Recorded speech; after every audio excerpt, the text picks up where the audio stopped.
मत्ती 26 का। जब वो खाना खा ही रहे थे, यीशु ने रोटी ली, उसे आशीष दी और फिर तोड़ा, फिर उसे शिष्यों को देते हुए वह बोला, लो इसे खाओ, यह मेरी देह है। फिर उसने प्याला उठाया और धन्यवाद देने के बाद उसे उन्हें देते हुए कहा, तुम सब इसे थोड़ा थोड़ा पियो, क्योंकि मेरे लहू में जो एक नई वाचा की स्थापना करता है, यह बहुत लोगों के लिए बहाया जा रहा है, ताकि उनके पापों की क्षमा करना संभव हो सके। हालेलुया।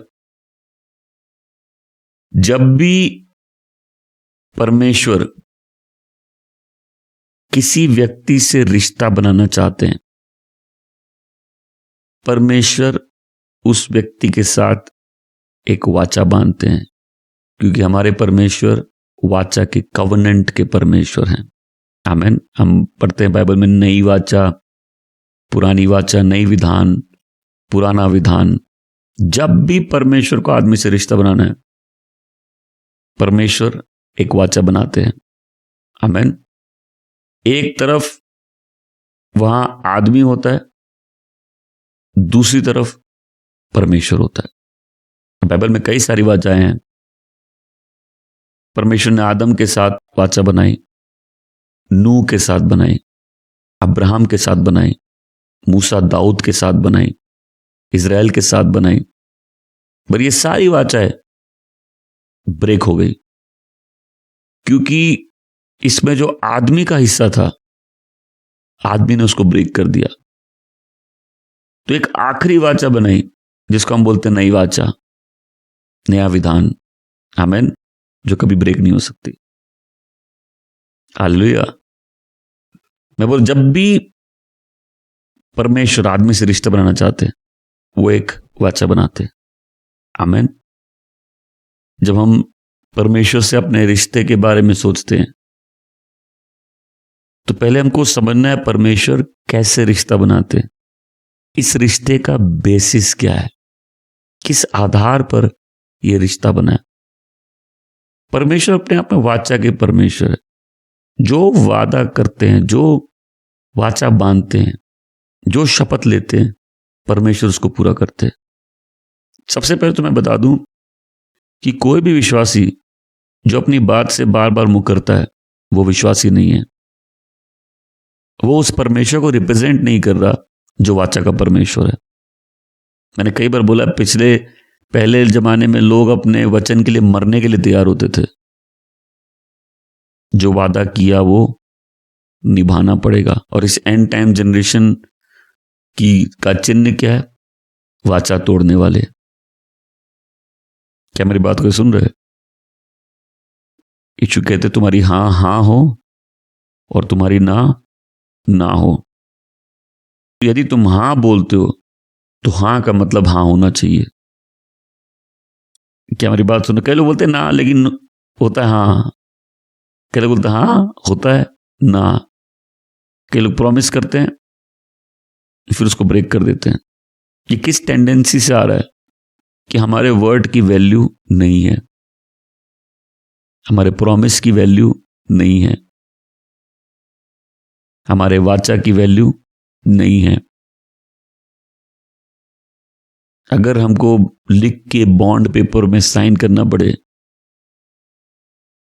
और कई लोग वो लिखने के बाद भी मुकर जाते हैं, लेकिन जहां दो विश्वासी हो वहां उनका वर्ड इनफ होना चाहिए। आमीन। कि हमने वचन दिया है, हम वचन से बंधे हुए हैं। परमेश्वर वाचा के परमेश्वर हैं। आमीन। वो वाचा उसने आदम से बनाई, नूह से बनाई, अब्राहम से, मूसा से, दाऊद से, इज़राइल से। लेकिन ये सारी वाचाएं टूट गई क्योंकि आदमी का जो हिस्सा था, आदमी ने उसको नहीं निभाया। तो ये एक आखिरी बार परमेश्वर ने वाचा बनाई, जिसको हम बोलते हैं नई वाचा, नया विधान। आमीन।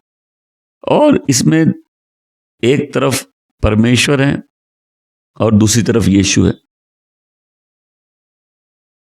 तो जितनी वाचाएं टूटी वो इसलिए टूटी क्योंकि जो आदमी का साइड है वहां आदमी वफादार नहीं है, लेकिन इस बार जो आदमी का साइड है वहां यीशु है, जो आदमी भी है और परमेश्वर भी है। आमेन। इसलिए वाचा टूट नहीं सकती। दूसरी बात, जब भी कोई वाचा बनती है उसका बनने का सिस्टम क्या है?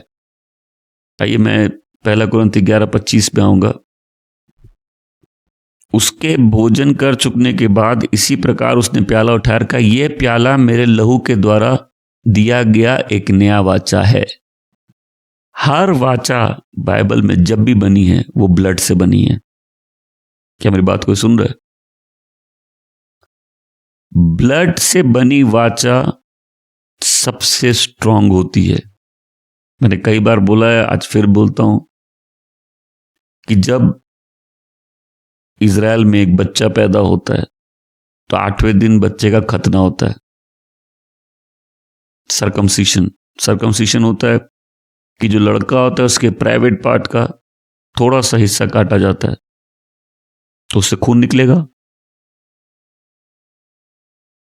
वो होती है आदमी और परमेश्वर में वाचा। सिस्टम समझ लीजिए, परमेश्वर हेड है आदमी के, आदमी हेड है औरत का।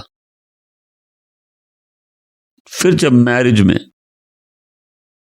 जब दोनों साथ आते हैं, अगर लड़की वर्जिन है तो ब्लड कवनेंट बनता है। कवनेंट समझ में आया? ब्लड कवनेंट पावरफुल होता है। इसलिए जब कोई अबॉर्शन करता है वो शैतान के साथ ब्लड कवनेंट हो जाता है और पीढ़ियों तक उनकी जनरेशन को क्लेम किया जाता है। जब वो लहू की वाचा होती है वो बहुत स्ट्रांग होती है। आमीन। तो यीशु जब बोलते हैं लहू अपना, जब उस कटोरे को उठा के बोलते हैं ये नए विधान में मेरा लहू है, ये लहू नए विधान, उसका मतलब क्या है? कवनेंट क्या है? ब्लड क्यों उसके लिए? तो जहां पहला आदम फेल हो जाता है वहां दूसरा आदम जो औरत के बीज से आया, जो अब्राहम का बीज है, आमीन, वो जिसने मूसा के नियम को पूरा किया और हमारे श्राप उठाए अपने ऊपर, वो जो दाऊद का बेटा है और इज़राइल की गद्दी में जिसका बैठना तय है। तो पहला आदम जब गलत पेड़ को चुनता है उसको गार्डन से बाहर फेंक दिया जाता है, उसको गॉड के, परमेश्वर के रेस्ट से बाहर फेंक दिया जाता है। लेकिन यीशु जो दूसरा आदम है हमको अपने आज्ञा पालन से वापस परमेश्वर की हुजूरी में और उस प्रेजेंस में, उस रेस्ट में वापस लेके जाते हैं। इसलिए प्रकाशित वाक्य 2:7 में कहता है कि जो जय पाएगा वो जीवन के पेड़ से फल खाएगा। आमीन। जो परमेश्वर के पैराडाइज के बीच में है। आमीन। तो जब हम भी प्रभु के मेज में शामिल होते हैं, उस ग्रेस का मतलब समझना है कि जो आदमी करने में असफल रहा, परमेश्वर ने आदमी बन के उस काम को कर दिया।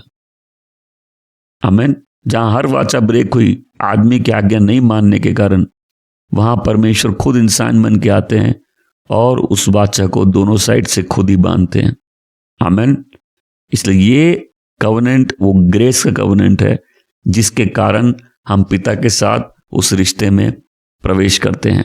आमीन। तो कवनेंट को कैसे समझाएंगे? एक ट्रीटी हो गई दो लोगों में, जैसे कोई अलायंस होता है, शादी को भी कवनेंट बोलेंगे। प्रण, वाचा, नियम पत्र की एग्रीमेंट है कि हम ये पर्टिकुलर चीज करेंगे। क्या होता है जब शादी में लड़ाई होती है, ये पहले एग्रीमेंट का पार्ट नहीं है कि लड़ाई में कौन क्या बोलेगा।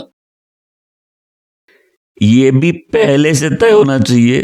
कई जगह प्री नप्चुअल एग्रीमेंट भी होते हैं कि अगर हम में से कोई ये तोड़ता है तो उस समय क्या होगा, क्योंकि आप लड़ाई के बीच में रूल्स तय नहीं कर सकते, वो लड़ाई से पहले तय करने पड़ेंगे। जैसे अगर हस्बैंड वाइफ तय कर ले कि जब भी लड़ाई होगी हम लोग रात को बिना सुलझाए नहीं सोएंगे, अच्छा आइडिया ना? सही बात नहीं है? लड़ाई करो, कौन मना किया, लेकिन शाम तक वो सॉल्व करना होगा। दोनों से ही एक्सपेक्टेड है, ये एक वाचा का पार्ट हो सकता है। ये तो मालूम लड़ाई चल रही है अनंत काल तक, तो अब लड़ाई के बीच में, लड़ाई जब हो रही है उसके बीच में रूल्स कोई तय होते हैं? तो जिसको वाइज बनना है अपने रिलेशनशिप में, लड़ाई से पहले लड़ाई के रूल्स तय कर लो कि जब लड़ाई होगी जिसकी गलती होगी मानेगा, या जब ये लड़ाई हाथ से बाहर की है तो जिसको भी हम अकाउंटेबल है, स्पिरिचुअल फादर, तुरंत दोनों रिपोर्ट करेंगे, फिर दोनों को काउंसलिंग के लिए रेडी रहना है। क्या मेरी बात को सुन रहे? क्योंकि जब लड़ाई होगी तब ईगो बीच में आ जाएगा। तो इसको प्री नप्चुअल बोलते हैं कि लोग पहले से ये भी डिसाइड कर लेते हैं। आजकल लड़कियां बड़े अमीर आदमियों से शादी करती हैं, तो ये सारे जो डिवोर्स लॉज है इंडिया में, ये एंटी मैन है। मतलब अब ये वन साइडेड हो गए। तो जब डिवोर्स होता है तो उनको हर प्रॉपर्टी का बहुत बड़ा हिस्सा मिलता है। तो जो बहुत अमीर लोग होते हैं वो लोग पहले से ही एक एग्रीमेंट बना लेते हैं, क्योंकि वो मान के चलते हैं। देखिए, शादी जब होती है दो जन टेबल में कुछ ना कुछ लेके आते हैं।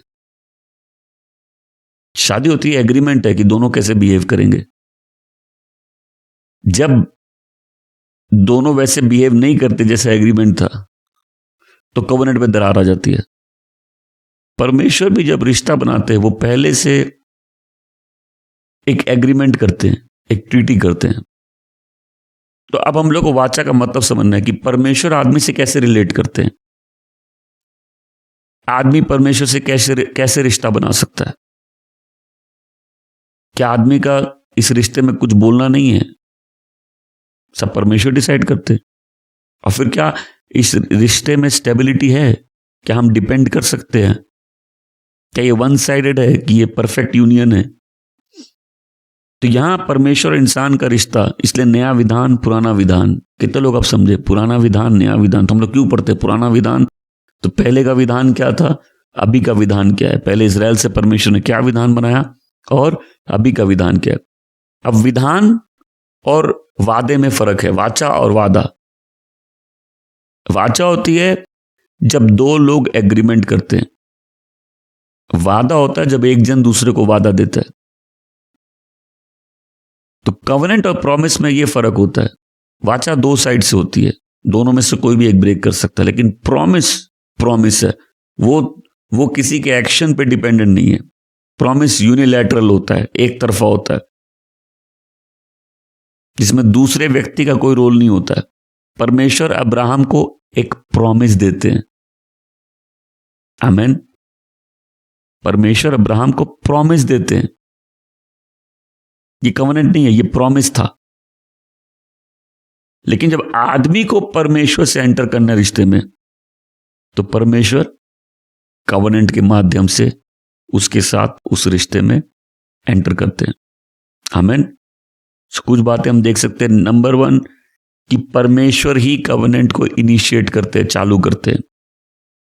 परमेश्वर अब्राहम को बुलाए, परमेश्वर मूसा को बुलाए। हर चीज परमेश्वर से चालू होती है। आमीन। सैल्वेशन का प्लान परमेश्वर से चालू होता है। आदमी को बचाने की इच्छा परमेश्वर की, आदमी की बचने की कोई इच्छा नहीं है।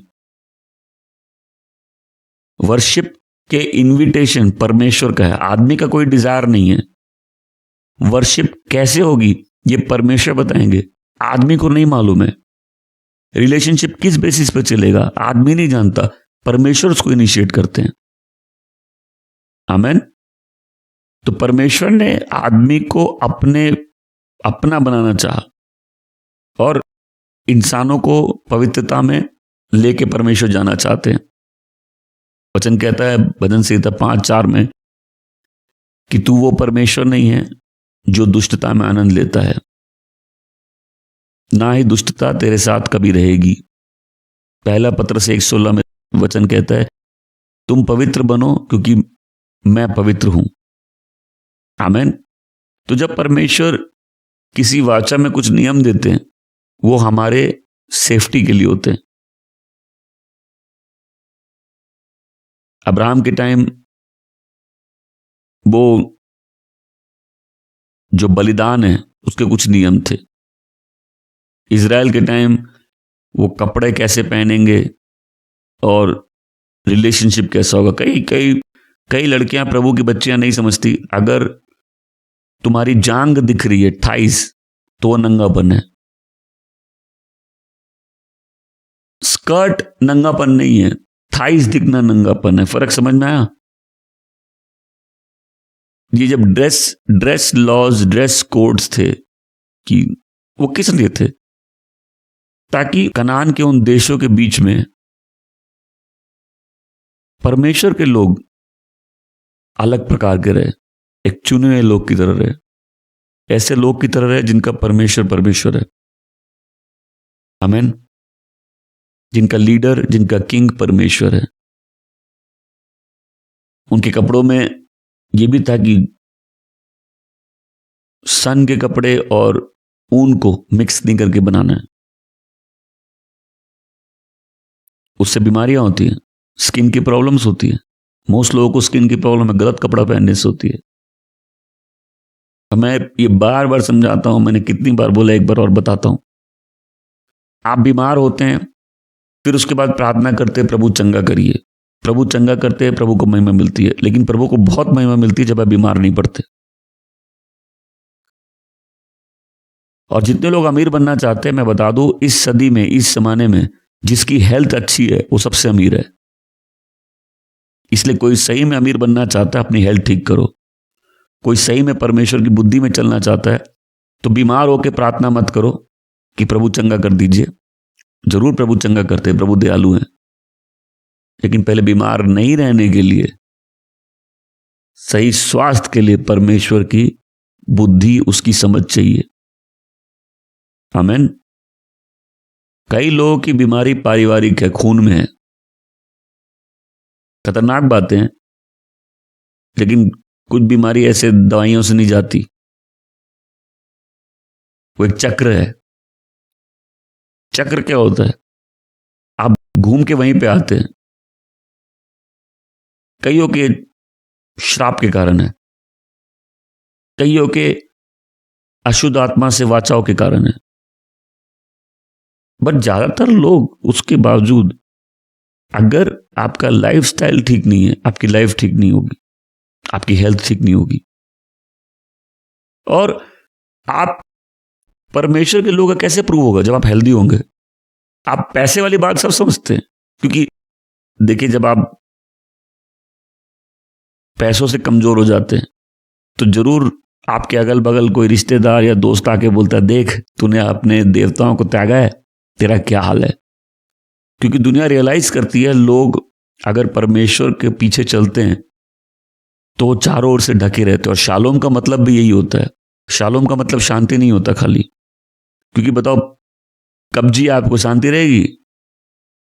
गैस है पेट में, गुब्बारे जैसे, शांति रहेगी? ना आपको रहेगी, ना आपके साथ लोगों को रहेगी। कमजोरी है, शांति रहेगी? सब समय सिर दुखता है, शांति रहेगी? नहीं। आपको पॉकेट में पैसा हो और आदमी अधमरा हो, कोई काम का पैसा? तो हम लोग मोस्टली समझते हैं कि मेरे पास पैसा है तो ये प्रूफ है कि परमेश्वर मेरे साथ है। नहीं, कोई प्रूफ नहीं है। परमेश्वर एक गरीब और बीमार आदमी के साथ ज्यादा हो सकते हैं एक अमीर और कई बार स्वस्थ आदमी के साथ। पॉइंट क्या है? पॉइंट है कि अगर कोई परमेश्वर का जन है तो अच्छा स्वास्थ्य भी एक प्रूफ होता है। फिर जो निर्बुद्धि जैसे जीते वो दया पे जीते हैं, प्रभु दया कर दीजिए। लेकिन दया सिस्टम नहीं है राज का, खाली परमेश्वर जिसके जीवन में आते उसको समझदारी देते हैं। आमेन। क्या आप आशीषित हो रहे हैं? इसीलिए अगर आप जब परमेश्वर उनको खाने के और उनको पहनने के नियम दिए थे, किस लिए दिए थे? ताकि वो हेल्दी और वेल्दी, स्वस्थ, अच्छे रिलेशनशिप। फिर आपके रिलेशनशिप अच्छे नहीं है और आपके पास पैसा बहुत है, शांति रहेगी? रीजन लोग डिप्रेस्ड हैं क्यों है? रिलेशनशिप ठीक नहीं है, हेल्थ ठीक नहीं है, फाइनेंसेस ठीक नहीं है, बाकी चर्च जाते हैं। क्या मेरी बात समझ में आ रही है? जब हम शालोम को समझेंगे, शालोम होती है ऑल राउंड प्रोटेक्शन। इजराइल के लिए वो क्या था? टाइम पे बारिश होगी, तुम्हारी फसल होगी, फसल होगी तो तुम्हारे पास उपज होगी, तुम्हारे पास खाने की कमी नहीं रहेगी। आमीन। फिर तुम अच्छा खाओगे तो तुम्हारी हेल्थ अच्छी रहेगी, तुम्हारे परिवार में शांति होगी। आमीन। तो फाइनेंसेस तुम्हारे ठीक होंगे, हेल्थ तुम्हारी ठीक होगी, रिलेशनशिप तुम्हारा ठीक होगा। आमीन। और फिर क्या होगा? लाइफ अच्छी हो गई, शालोम हो गया, शांति है। मैं पहले जब किसी मिशन ट्रिप में, वो तो हमेशा से हेक्टिक रहते, मैं आज से 8 साल 10 साल पहले की बात बता रहा हूं, मैं जब आता था मेरे को उससे रिकवर करने में 1 हफ्ता लग जाता था, 5 दिन लग जाते थे। अभी मैं 1 दिन में रिकवर कर लेता हूं, रिकवरी 1 दिन में कर लेता हूं। गला अलग चीज है, मतलब वो अंदर की एक थकान होती है जो मेरे वोकल कॉर्ड्स पे अफेक्ट पड़ता है, वो एक अलग चीज है। बट रिकवरी कैसे करता हूं? क्योंकि मैं नींद ठीक से लेता हूं। वो रीजन है कि मैं नींद इतना टाइम नहीं लेता, वो एक्यूमुलेट करती है, वो शरीर पे अफेक्ट करती है। अगर बुद्धि से डिवोर्स हो जाए, समझ से डिवोर्स हो जाए, तो लाइफ अच्छी चल सकती है। अब परमेश्वर गॉड ऑफ विजडम, आमीन।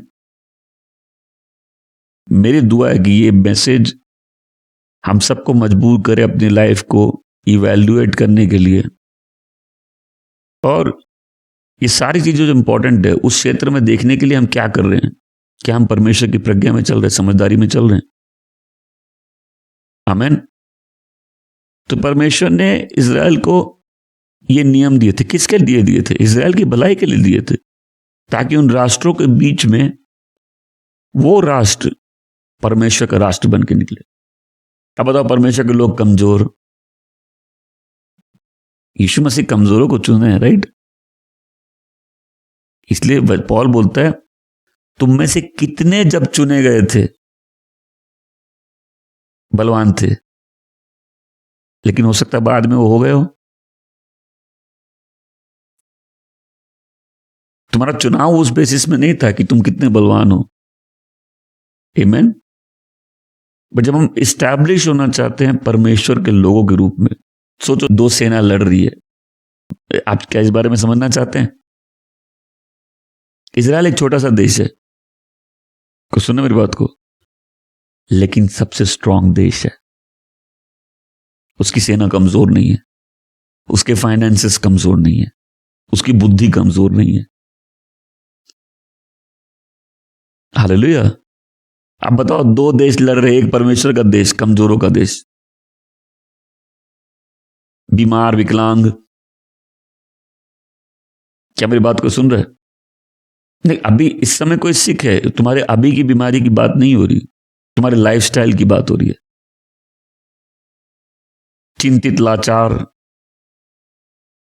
और विडंबना देखिए कि परमेश्वर के लोग ऐसे ही हैं। जब आप आए थे ऐसा होना सही है, कोई बात नहीं है, परमेश्वर ने आपको उसी दशा से चुना है, लेकिन आपका जिंदगी भर वैसा रहना, यह परमेश्वर को महिमा नहीं देता। इसलिए मैं बोलता हूं, कई लोग खाली रोते ही रहते हैं, आज तक अपने रोने से निकले नहीं है, उस दशा से बाहर नहीं आए। अपनी उस सिचुएशन से बाहर नहीं आए। क्या मेरी बात कोई सुन रहा है? और जिनके खून में, तो कई लड़ाई होती है, कोई लोग बोलते हैं ना तुम्हारा खून ही खराब है, तो खून धोने का भी एक सिस्टम है कि हमारे ब्लड लाइन में जो अधर्म है उस बंधन को भी तोड़ा जा सकता है। लेकिन जिसको अपने बंधन दिखेंगे वही तो पर्याप्त प्रार्थना का बंदोबस्त करेगा। क्या हम आशीषित हो रहे आज? तो आदमी को रिप्रेजेंट करने के लिए आदमी से एक आदमी खड़ा होता है। अब्राहम खड़ा हुआ सबसे पहले, मूसा उसके बाद आया, और फाइनली यीशु मसीह आए।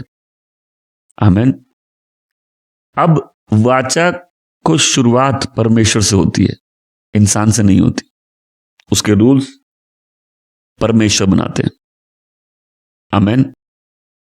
इसीलिए जब यीशु इंसान के साइड से खड़े हैं, यही गॉस्पेल का प्रॉमिस है। आमीन। कि इस ब्लड से, इस लहू से ये वाचा सील हुई है। पुराने विधान में वो बैल और बकरों का लहू था, लेकिन नए विधान में वो यीशु मसीह का लहू। देखिए, लहू ऐसी चीज, हम लोग डरते हैं उससे, राइट? ब्लड अपने आप में अभी ब्लडी रिलीजन उस सेंस में है ना, क्योंकि ब्लड बहाना पड़ता है। मूसा की वाइफ भी इसी बात से नाराज हो गई थी जब वो अपने बच्चों का खतना करता है, तो बोले कैसा परमेश्वर, इसको खून चाहिए। तो जो होलीनेस की रिक्वायरमेंट है वो ब्लड से ही सेटिस्फाई हो सकती है, क्योंकि पाप की सजा मृत्यु है। आमीन। और जीवन लहू में है। तो जब किसी का लहू बहता है तभी उसकी माफी हो सकती है। आमीन। जब कोई और हमारे लिए पनिशमेंट ले ले। ये नया विधान जो हमारा, ये अनचेंजेबल है, लीगल एग्रीमेंट है एक परमेश्वर और आदमी का, ये अनचेंजेबल है। आदमी इस कंडीशन को नेगोशिएट नहीं कर सकता, या तो एक्सेप्ट करेगा या रिजेक्ट करेगा। तो पहली वाचा परमेश्वर आदमी से आदन की वाटिका में बांधते हैं, और वाचा क्या होती है? आदमी को बोलो तुम फूलो फलो और मनुष्य जाति को बढ़ाओ, दुनिया पर कब्जा कर लो। अब देखिए, मैं फिर से बात समझाना चाहता हूं, दुनिया पे कब्जा दुष्टों का है। जब ब्लेसिंग दी परमेश्वर ने, उस आदम को दी जो अदन की वाटिका में था। मैं चाहता हूं बहुत ध्यान से सुनिए। परमेश्वर आपकी समझ खोले, बुद्धि खोले, ज्ञान खोले, और देखे कि शैतान कईयों को कहां बांध के रखा है। तो परमेश्वर की इच्छा क्या है? कि अधिकारी बनो, स्लेव्स नहीं, अधिकारी बनो। पक्षी से लेकर जानवर से लेकर पानी में तैरने वाली हर एक चीज तुम्हारे अधीन है। उन सब चीज को सबड्यू करो। सबड्यू मतलब अपने सामर्थ्य के नीचे ले आओ। तुमको परमेश्वर जमीन दे, तुम उसको बगीचा बना दो। तुमको परमेश्वर जमीन दे, तुम उसको महल बना दो, उस पर एक ढांचा खड़ा कर दो। आमीन। सो पॉइंट क्या है? परमेश्वर तुमको जो दिए उसको सबड्यू करो, उस पर कब्जा करो। आदमी का मन एक जमीन की तरह है, छोड़ दो तो जंगली बीज और पौधे उसमें उगने लग जाएंगे। गार्डन बनाना है तो उसके लिए सींचना पड़ेगा। आमीन। और सींचने का मतलब क्या है? अब हम उस स्थान को डेकोरेट कर रहे हैं। तो जब आदमी को परमेश्वर ने आदन की वाटिका दी, उस समय औरत नहीं थी, कोई प्रॉब्लम अभी नहीं थी। जब आदन की वाटिका दी तो पहले क्या दिया? बोले इसको मैनेज करो, और लाइफ के इस प्रिंसिपल को समझिए। जो भी चीज आप ठीक से नहीं मैनेज करोगे, आपसे ले ली जाएगी। परमेश्वर मिसमैनेजमेंट को ब्लेस नहीं करते। कितने लोग इस बात को समझे? कितने लोगों को पैसा चाहिए? मैनेजर बनना पड़ेगा। आमेन। अगर हम मैनेजर नहीं हैं तो जो रिसोर्सेस हमको दिए जा रहे हैं हम उसको वेस्ट कर रहे हैं, और ये बेसिस नहीं है गॉड के ब्लेस करने का। परमेश्वर के ब्लेस करने का बेसिस है ये हम तुमको दे रहे हैं। अब हर व्यक्ति को अलग अलग रूप का मिला, राइट? सबके पास एक जैसे तो नहीं है, लेकिन जिसके पास जो भी है उसको मल्टीप्लाई कर सकता है वो। और ये खाली पैसे के लिए नहीं सोचना है। आपको जो तोड़े दिए गए हैं, जो टैलेंट दिए गए, आप उसको मल्टीप्लाई कर सकते हैं। यार मैं बच्चों से बोलना चाहता हूं, आप फोन लेके खेलते रहते हो, इससे कौन सा टैलेंट डेवलप हो रहा है? आज नहीं रिग्रेट होगा, वो रिग्रेट 15 साल बाद होगा, जब सारे जो सीरियस बच्चे हैं, जो समझदार बच्चे, वो आगे निकल जाएंगे। तो जितने बच्चे, उनको बोलना चाहता हूं, तुमको जो भी एरिया में इंटरेस्ट है अपने आप को इक्विप करो, अपने टैलेंट में ऐड करो, कोर्सेज करो, सीखो, किताब पढ़ो, क्योंकि हर जन को एक गुण नहीं दिए जाते। किसी बच्चे का कंप्यूटर में इंटरेस्ट है, किसी का पब्लिक स्पीकिंग में इंटरेस्ट है, किसी का फाइनेंसेस में इंटरेस्ट है। जिसको जो फील्ड का परमेश्वर ने भार दिया है, टैलेंट दिया है, उसको डेवलप करो। आमेन। क्योंकि एक दिन सबको हिसाब देना है कि जो परमेश्वर ने दिया हमने उसका क्या किया। जो ग्रेस परमेश्वर ने हमको दी, हमने उसका क्या किया, हमने अपने जीवन के साथ क्या किया। तो आदमी को बोला सब चीज पर अधिकार करो, गार्डन का ध्यान रखो। आपके घर गंदे अगर हैं, चीजें इधर उधर गिरी हुई हैं, आपके सामान इधर उधर फैले हुए हैं, वो दिखाता है आप कितने अच्छे मैनेजर हैं। नहीं समझ में? आप कपड़े कैसे पहनते हैं, अपना घर कैसे रखते हैं, अपने आप को कैसे रखते हैं, ये दिखाता आप लाइफ को और जो भी परमेश्वर ने आपको दिया उसकी कैसे वैल्यू करते हैं। फूलो फलो और आशीषित रहो, गार्डन को संभालो, मनुष्य जाति को आगे बढ़ाओ। फिर रेस को आगे बढ़ाना, आदमी के कुल को आगे बढ़ाना, इसमें आदमी औरत दोनों को पार्टिसिपेट करना था। औरत आदमी के बच्चे पालती है। अगेन आपकी प्रॉब्लम इस समय क्या है? दैट वो क्वेश्चन नहीं है। क्वेश्चन है क्या ये माइंडसेट है कि रेस को बढ़ाना, कुल को बढ़ाना, ये परमेश्वर की इच्छा है। दूसरी बात, परमेश्वर क्यों बोलते हैं विश्वासी अविश्वासी की शादी नहीं हो? क्योंकि परमेश्वर गॉडली ऑफस्प्रिंग चाहते हैं, ऐसे बच्चे चाहते हैं जो परमेश्वर के हों। नहीं तो बच्चे कंफ्यूज निकलते हैं। क्या मेरी बात कोई सुन रहे? नहीं तो बच्चे कंफ्यूज, आधा दुनिया में आधा स्वर्ग राज में। अगर पति पत्नी एक हो और अगर परमेश्वर की सेवा करते हो तो बच्चे क्या निकलेंगे? बच्चे भी उसी माइंडसेट से पैदा होंगे। नहीं तो एक पांव उनका दुनिया में, या एक पांव दुष्टता में, एक पांव परमेश्वर के राज्य में। कंफ्यूज्ड है हम लोग कि हम लोग की आइडेंटिटी क्या है। और हम लोग ये नहीं देखते शादी का ऑब्जेक्टिव है ऐसे बच्चे जिसको परमेश्वर क्लेम कर सके। आमेन। और उसमें एक का विश्वासी होना मतलब प्रॉब्लम। अब जिनकी शादी हुई है ऐसे उससे कोई फर्क नहीं पड़ता, उसमें क्या कर सकते हैं। बट इसका यह भी मतलब है कि जब हम लोग ठीक से चीजों को समझते हैं, मैं ऐसा बोलो ठीक से, हम एज ह्यूमन अपने पर्पस को समझ रहे। पर्पस क्या है? सबसे पहले परमेश्वर आशीष दिए। इसलिए मैं बोलता हूं जब लोगों के बच्चे नहीं होते तब प्रेयर करते हैं, हनीमून में कोई प्रेयर नहीं करता, फास्टिंग प्रेयर। क्यों? परमेश्वर ने वो कैपेसिटी इंसान को दी है, वो उसकी ब्लेसिंग का पार्ट है कि वो रिप्रोड्यूस करेगा। तो ये पूरी सृष्टि कंफ्यूजन पे नहीं चल रही है, प्रिंसिपल्स पे चल रही है। उसका एक प्रिंसिपल क्या है? हर जन अपने अनुसार, हर बीज अपने अनुसार फल देगा। तो हम अपनी लाइफ को कैसे देखें? हम देखें कि परमेश्वर ने आदमी को, अब जब आदमी बोलते हैं मैन काइंड की बात कर रहे हैं, आदमी को सृष्टि में इस या पृथ्वी पे सबसे ऊंचे स्थान पे रखा है। भले ही स्वर्गदूत तो से नीचे है, लेकिन ग्लोरी और ऑनर उसके सिर पे है। आमीन। तो क्या बोला? पृथ्वी पर अधिकार करो। तो सोचिए, आपके पास गार्डन है, उसमें जंगली बीज हैं। आपका घर है, आपके अलमारी से कपड़े गिरे जाते हैं, चीजें सब जगह फैली हुई हैं। आपका अपना हुलिया वैसे ही है जैसे आपकी कोई वैल्यू नहीं है। हमेशा बोलो हम अच्छे मैनेजर बनेंगे।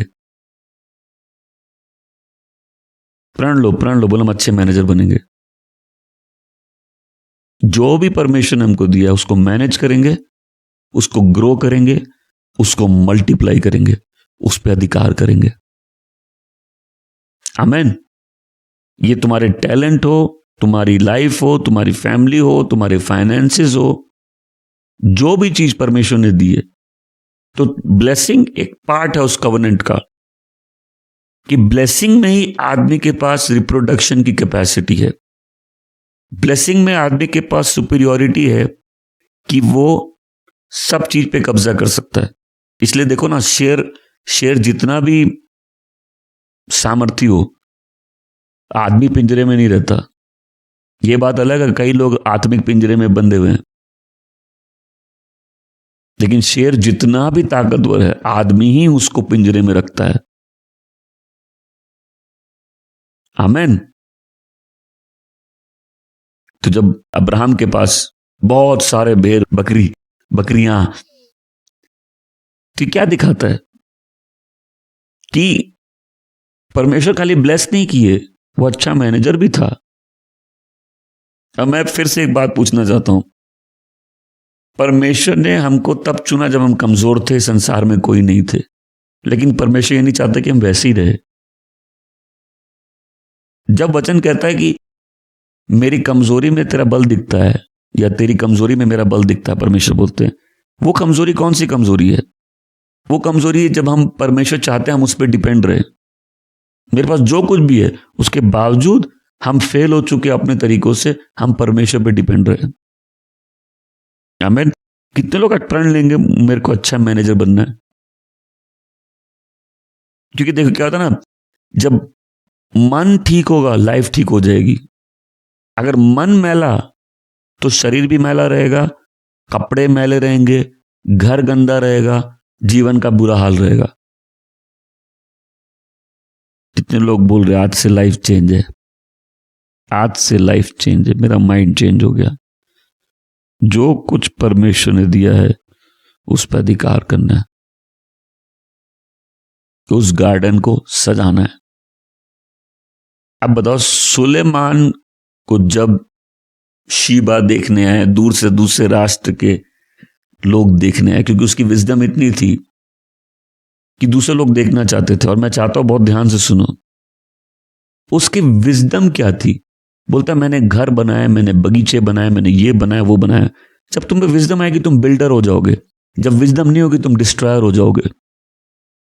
जो है उसको बर्बाद कर दिया। जब समझ आएगी हम बनाने वाले बन जाएंगे। अब विजडम क्या है? वो लोग देख रहे हो उसकी लाइफ कितनी सिस्टमैटिक है, उसके बगीचे कितने सुंदर हैं, उसका जो सिंहासन है, उसकी सीढ़ियों का क्या सिस्टम है, उसके घर का कितना अच्छा प्रबंध है। अरे पैसा सबके पास होता है, पैसा बहुतों के पास होता है, विजडम बहुत कम लोगों के पास है। तो शीबा जो आई थी वो भी रानी थी, लेकिन ऐसी ग्लोरी उसने नहीं देखी।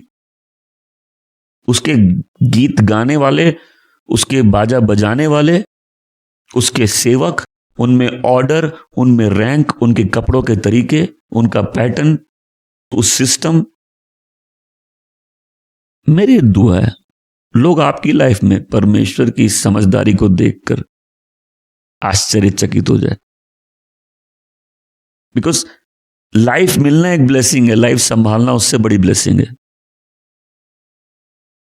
तो कितने लोग आज निर्णय लेंगे हम लोग अपनी लाइफ को ठीक से संभालेंगे, जो कुछ परमेश्वर ने दिया ठीक से संभालेंगे और मल्टीप्लाई करेंगे। सो ये मैनेजमेंट का प्रिंसिपल क्या है? जो भी चीज हम ठीक से नहीं संभालेंगे हमसे ले ली जाएगी। और मैं बोलता हूं रिश्ते हैं, ठीक से संभालिए। उसका विजडम का एक पार्ट ये भी होता है कि हम लोग को रिलेशनशिप कैसे मैनेज करना है। बिकॉज एक आदमी के पास अगर अच्छे रिश्ते नहीं और पैसा भी है, अच्छी हेल्थ भी है, उसकी लाइफ डिप्रेशन में रहेगी। और मैंने कई बार समझाया रिश्ते तोड़ने बड़े आसान है, उसको बना के रखना बहुत डिफिकल्ट है। परमेश्वर ने उनको आशीष दी, क्या बोला? फूलो फलो, मल्टीप्लाई कर जाओ, पृथ्वी पर फैल जाओ, पृथ्वी को भर दो। ये पृथ्वी जितनी पॉपुलेशन है उसकी डबल भी ले सकती है। खाना कम नहीं है, लोग खाना बांटते नहीं है। किसी के पास गोदाम है भर के, किसी के पेट में खाना इसलिए रात को नींद नहीं आती और कोई भूखा सो रहा है। खाना कम नहीं है। ये नूह को जो वाचा दी थी उसका पार्ट है। अब मैं उस पर आऊंगा, नूह की वाचा पे। पर परमेश्वर ने क्या बोला? फूलो फलो, आशीषित रहो। फिर उनको हर किस्म के प्लांट दिए, पेड़ दिए खाने के लिए, हर जानवर पक्षी सब कुछ। बोले सब कुछ तुमको दिया है, बोले लेकिन उस पेड़ से मत खाना। ये वाचा का पार्ट था, राइट? ये हम तुमको दे रहे, बदले में तुमसे ये एक्सपेक्टेशन है कि हम नहीं चाहते तुम ये खाओ। बोले किसी भी पेड़ से खाओ गार्डन में, लेकिन वो पेड़ जो भले और बुरे के ज्ञान का पेड़ है उससे मत खाओ। आदमी क्या करता है? उसी से खा लेता है। फिर जब आदम पाप करता है तो परमेश्वर बोलते हैं कि चलो अब तुमने पाप किया है, अब सिस्टम थोड़ा चेंज हो रहा है, रिलेशनशिप का पैटर्न चेंज हो रहा है। पहला, सांप श्रापित है, मतलब जिस सांप को शैतान ने इस्तेमाल किया। फिर परमेश्वर दूसरा प्रॉमिस देते हैं कि हम औरत के बीज, जो औरत का बीज है, वो शैतान के सिर को कुचलेगा और शैतान उसके पांव को डसेगा। फिर औरत को बॉन्डेज में, औरत का बॉन्डेज क्या है कि एक उसको प्रसव पीड़ा होगी, बच्चे पैदा करने में दर्द होगा, और दूसरा वो चाहेगी कि आदमी पे राज करे लेकिन आदमी उस पर राज करेगा। तो जो ब्लेसिंग थी गार्डन में अब वो भार बन गया। पृथ्वी कर्स्ड हो गई, श्रापित हो गई। लाइफ में दुख, डिसअपॉइंटमेंट आ गया। आदमी की लाइफ छोटी हो गई। उसके पास चॉइस थी, अगर वो सही पेड़ से खा लेता उसकी लाइफ अनंत काल की हो जाती। फिर हम जानते हैं उत्पत्ति में वचन कहता है कि परमेश्वर ने पूरे संसार को जल प्रलय से डुबा दिया। और आप देखेंगे पृथ्वी में हर धर्म बोलता प्रलय होगी, हम लोग बोलते हो चुकी है। जब प्रलय होती है, जल प्रलय होती है, उसमें एक परिवार को बचाया जाता है, नूह और उसके परिवार को। जब वो उस जहाज से बाहर निकलता है, परमेश्वर को बलिदान चढ़ाता है। परमेश्वर उस बलिदान से खुश होते हैं और क्या बोलते हैं कि अब एक नई वाचा बांध रहे नूह से। अब नूह मानव जाति को रिप्रेजेंट कर रहा है और क्या बोल रहे हैं कि जो आदमी का कत्ल करेगा उसको मृत्यु की सजा होगी। तो हम लोग दफा 302 को गलत मानते हैं। हम लोग का माइंडसेट कैसा है कि हम लोग सोचते हैं कि जो भी व्यक्ति हो, जो किसी को मारा भी है, उसको कोर्ट फांसी की सजा नहीं दे, सोचते ऐसा, राइट? लेकिन ये सजा कौन नियुक्त किया है? परमेश्वर नियुक्त की है कि आदमी के खून के बदले आदमी, तू खून मत करना, तू मर्डर मत करना। तो मर्डर वो मच्छर को मारने की बात नहीं है। परमेश्वर अपनी सारी सृष्टि के लिए दयालु है। मतलब क्रूर होना ये मतलब नहीं है कि हम लोग मसीह हैं जानवरों के प्रति। नहीं, इसका मतलब ये नहीं कि हम चिकन नहीं खाए, इसका मतलब ये नहीं है। इसका मतलब है जानवरों के प्रति क्रूरता ये दिखाता है कि आदमी सही नहीं है। आमीन। तो कैपिटल पनिशमेंट कौन इंस्टीट्यूट किया है? तो अगर किसी देश में नियम हो जाए कि अगर कोई किसी का खून करे तो उसको मौत की सजा नहीं होनी चाहिए, तो पहला इफेक्ट क्या होगा? लोग इंसान की जो लाइफ है उसकी वैल्यू नहीं समझेंगे। आदमी परमेश्वर के प्रतिरूप में बनाया हुआ है, ह्यूमन लाइफ की सैंक्टिटी है। एक खूनी भी अगर अपने पाप अंगीकार करेगा, परमेश्वर उसको माफ करेंगे, ओके? लेकिन ह्यूमन सोसाइटी कैसे चलेगी?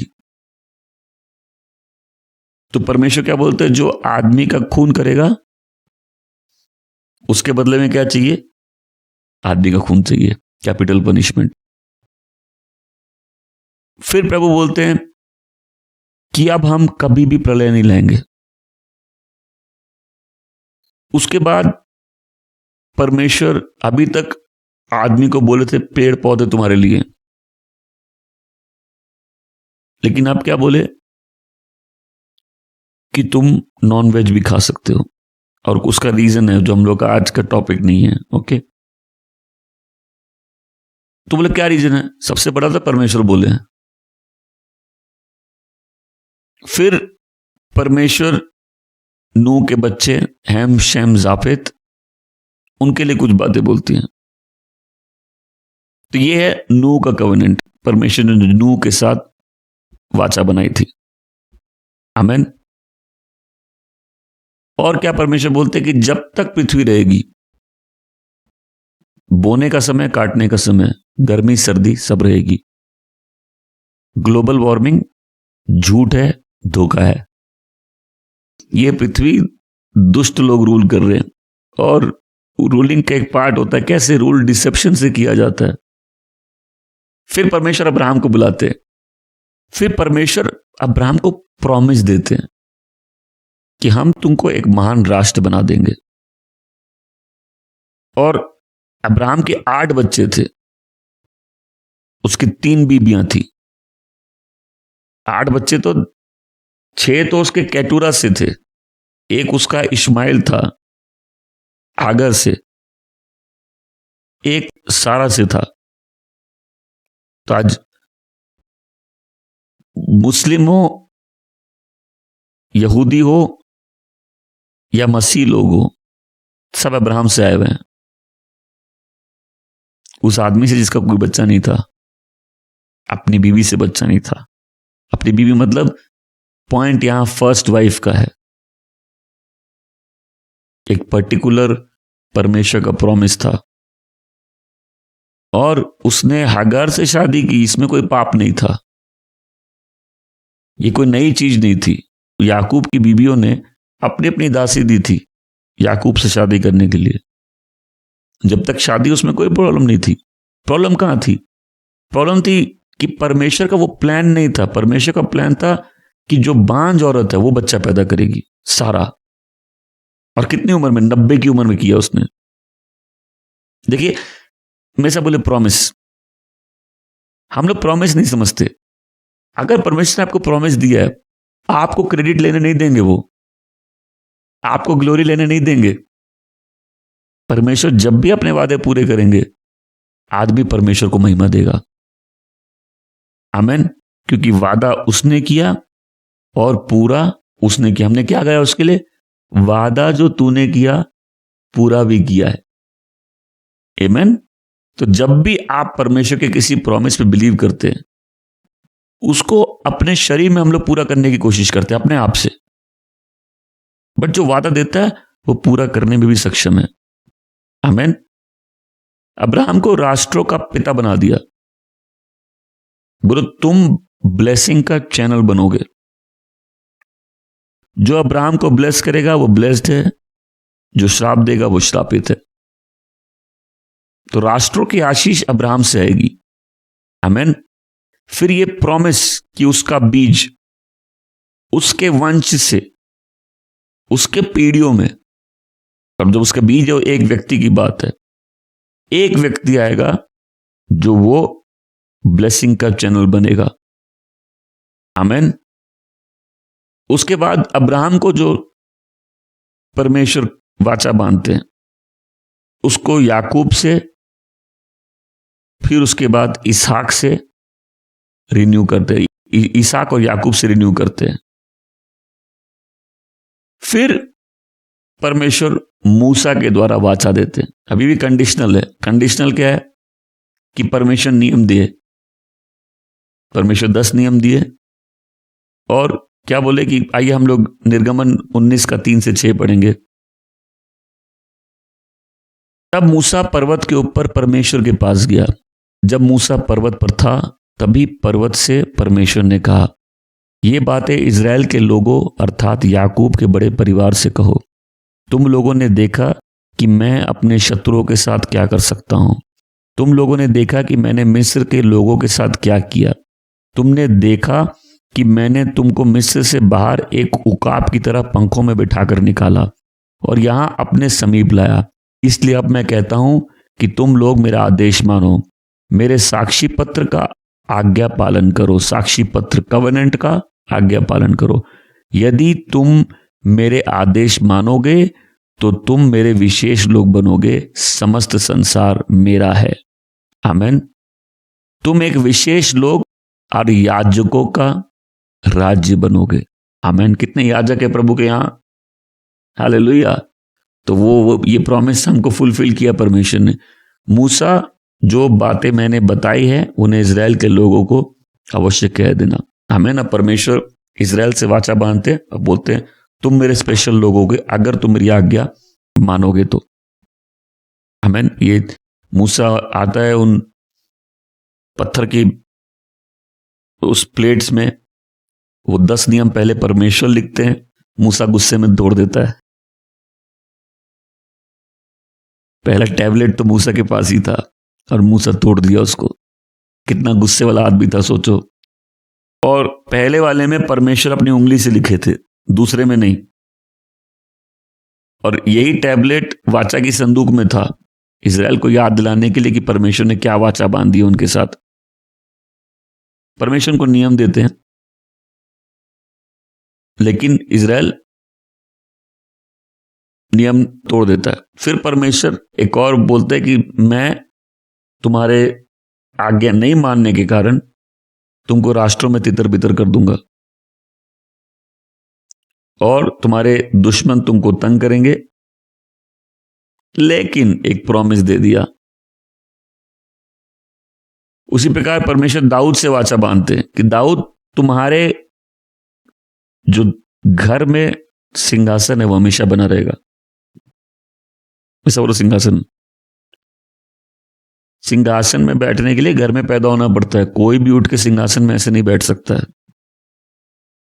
हम लोग मोनार्की का सिस्टम नहीं समझते। मोनार्की डेमोक्रेसी नहीं है। डेमोक्रेसी होती है लोग वोट दे के चुनते हैं। मोनार्की ऐसे नहीं होती। जो राजा चुना गया था उसी की पीढ़ी में से राजा बनते हैं।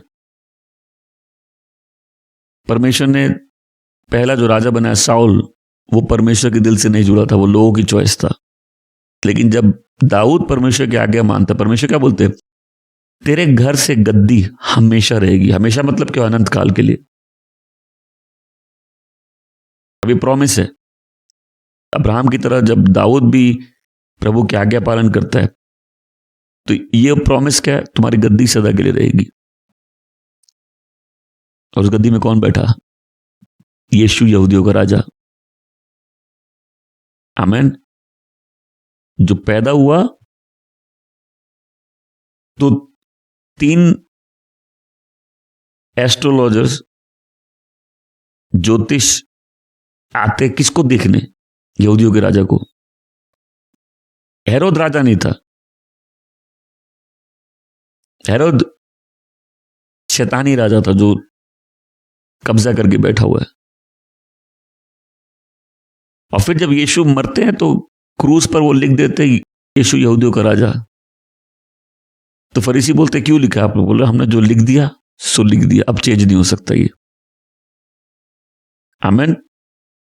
तो परमेश्वर दाऊद को वाचा देते हैं, मंदिर वाचा बांधते हैं, मंदिर इजराइल में रहेगा, ये राज्य बना रहेगा, ये थ्रोन की लाइन जो सिंहासन है वो हमेशा दाऊद के घर में रहेगा, और उसके बेटों को दंड दिया जाएगा जब वो आज्ञा नहीं मानेंगे तो। आमीन। अब नया विधान सारे विधान से अलग कैसे है? क्योंकि पुराना विधान सिनाई पर्वत पे दिया गया था जहां परमेश्वर नियम दिए थे, और मूसा बोलता है ये मृत्यु की मिनिस्ट्री है, दंड की मिनिस्ट्री है, क्योंकि परमेश्वर तुमको बोले ये करो और तुम नहीं कर पाओ, दंड आएगा ना। लेकिन जब यीशु हमारे लिए मरते हैं, ये ग्रेस की मिनिस्ट्री है, ये दया की मिनिस्ट्री है, ये लोगों को धर्मी ठहराने की मिनिस्ट्री है। आमीन। ये वो वाली वाचा है। प्रभु यीशु की मृत्यु के द्वारा नया विधान बना है जहां आदमी को पाप की क्षमा मिल सके। क्यों? क्योंकि प्रभु यीशु एक बेहतर वाचा के मध्यस्थता करते हैं। तो प्रभु यीशु की वो मृत्यु, वो बलिदान, वो सील करती है इस नए विधान को। इसलिए मैं बोलता हूं हमारा भरोसा सिर्फ और सिर्फ प्रभु यीशु पे होना चाहिए। हम कितने पवित्र है उससे ज्यादा इंपॉर्टेंट है हमने किस पर विश्वास किया है। क्योंकि हम वही इंसान हैं जो आज तक गलतियां करता रहा और वाचा टूटती रही। ये वाचा टूट नहीं सकती क्योंकि ये मेरे लहू पे नहीं, यीशु के लहू पे आधारित है। आमीन। और मूसा पत्थर की उन पट्टियों में लिख के आता है उन नियमों को। नए विधान में ये नियम परमेश्वर ने हमारे दिल की पट्टियों में लिख दिए। आमीन। परमेश्वर बोलते हैं मैं उनका पत्थर का दिल तोड़ के उनके हार्ड मांस का हृदय दूंगा और अपने नियम उनके हृदय में लिख दूंगा। आमीन। अब यीशु जब उस रात वहां अपने चेलों के साथ बैठ के बोलते ये नए विधान में मेरा लहू है जो बहुतों के पापों के लिए बहाया जाता है। कितने लोग अब उसका मतलब समझ रहे हैं? एक एवर लास्टिंग, कभी ना खत्म होने वाला, अनकंडीशनल, बिना किसी कंडीशन का कवनेंट है। आमीन। जो लोगों को पाप क्षमा करके परमेश्वर की हुजूरी में लेके आता है। परमेश्वर अपने मंदिर का फिर से निर्माण करते हैं। क्यों? अपनी आत्मा हम में डाल के हम परमेश्वर का मंदिर बन जाते हैं। क्या मेरी बात कोई सुन रहा है? इसके कारण हम परमेश्वर के बच्चे कहलाए जाते हैं। रोमियो 8:16। हम परमेश्वर का घराना कहे जाते हैं। एफिसियों 2:19। हम अब्राहम के बच्चे कहे जाते हैं। गलेशियो 3:7। हम वादों की संतान कहे जाते हैं। रोमियो 9:8। हम परमेश्वर के लोग कहे जाते हैं। तीतुस 2:14। हम परमेश्वर के वारिस कहे जाते वादे के अनुसार। गलातियों 3:29। परमेश्वर हमको अपना मंदिर बुलाते। 1 कुरिन्ती 3:16। हम परमेश्वर के खतना किए हुए लोग हैं। फिलिपियन 3:3। हम एक चुने हुए पीढ़ी, एक राजकीय याजक, एक विशेष लोग और एक पवित्र राष्ट्र बोलाए जाते। 1 पतरस 2:9। हम राज्य के वारिस। याकूब 2:5। परमेश्वर के बच्चे। यूहन्ना 1:12। राजा और याजक परमेश्वर के।